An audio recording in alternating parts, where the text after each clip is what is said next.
Ma conférence va porter sur le mouvement de professionnalisation de l'enseignement, mais plus particulièrement au Québec. Pourquoi cette question-là? C'est d'abord pour moi aussi une question personnelle parce que j'ai commencé à travailler dans le domaine de la formation et de la profession enseignante exactement en 1986 lorsque je suis devenu l'assistant de Claude Lessard.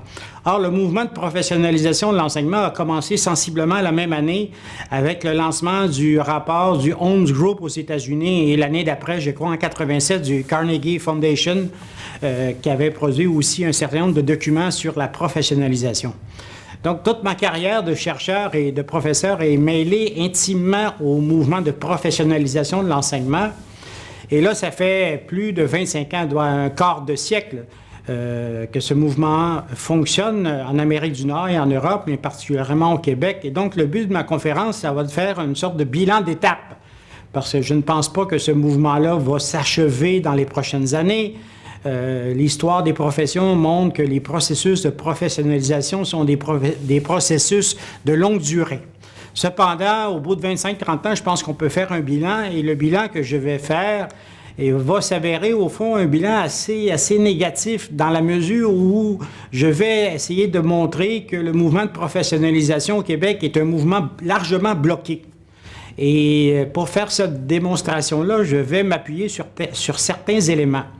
Je vais rappeler d'abord l'évolution de l'effectif enseignant et les phénomènes liés à la précarisation du travail enseignant.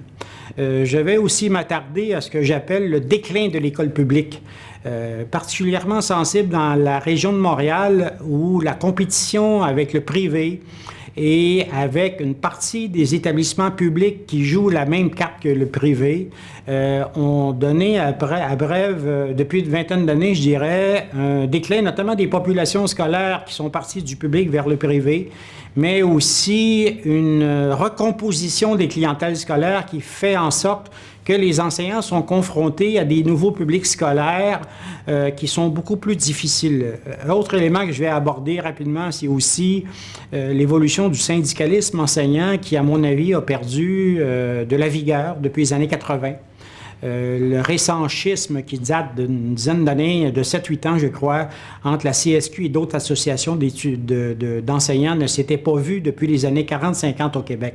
Bref, à mon avis, il y a un certain nombre d'éléments qui jouent le rôle de verrou ou d'éléments de blocage du mouvement de professionnalisation, et ce sont ces éléments-là que je vais interroger, et j'aurai le plaisir de vous faire part de mes arguments et des thèses que je vais défendre ce jour-là.